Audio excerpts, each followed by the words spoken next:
এখন ধরো যে আমরা যে রাজনীতি করতে চাইছি বা আমরা সামনের যে সম্প্রীতির রাজনীতি দেখতে চাই, এই রাজনীতির কথা বলতে গেলে বলতে হয় যে দেখো এনসিপি, জামাত, বিএনপি, আওয়ামী লীগ সবাই সবাই তারা বলছে কি যে আমরা দেশের রাজনীতি করছি।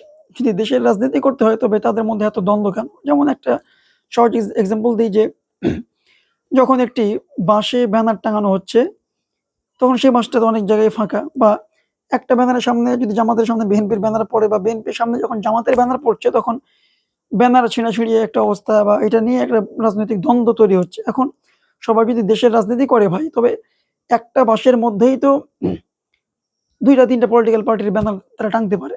তবে তারা আর্থিক জায়গা থেকেও ওই লাভবান হলো।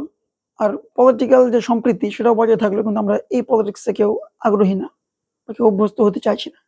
এখন সামনের রাজনীতির জন্য আমার কাছে মনে হয় যে এই রুলস এর মধ্যে আমাদেরকে আসা উচিত যে একটা বাঁশের মধ্যেই ২টা ৩টা মানে চাইতে এটা বিএনপির একটা বাঁশ পুঁতেছে, এখানে বিএনপির একটা ব্যানার আছে, সেখানে সে জামাত ইসলাম বলল যে ভাই আপনাদের বাঁশের জায়গা আছে, আমরা ব্যানার টেঙে দিলাম, ব্যাস হয়ে গেল।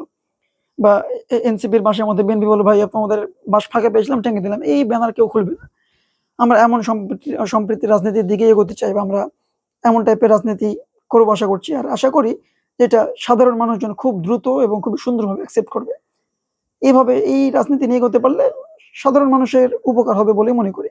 আর আমাদের যে এখনকার যে কোন দলের রাজনীতি, এই রাজনীতি মনে হয় না জনগণের জন্য কল্যাণ বয়ে আনতে পারবে। ব্যাস।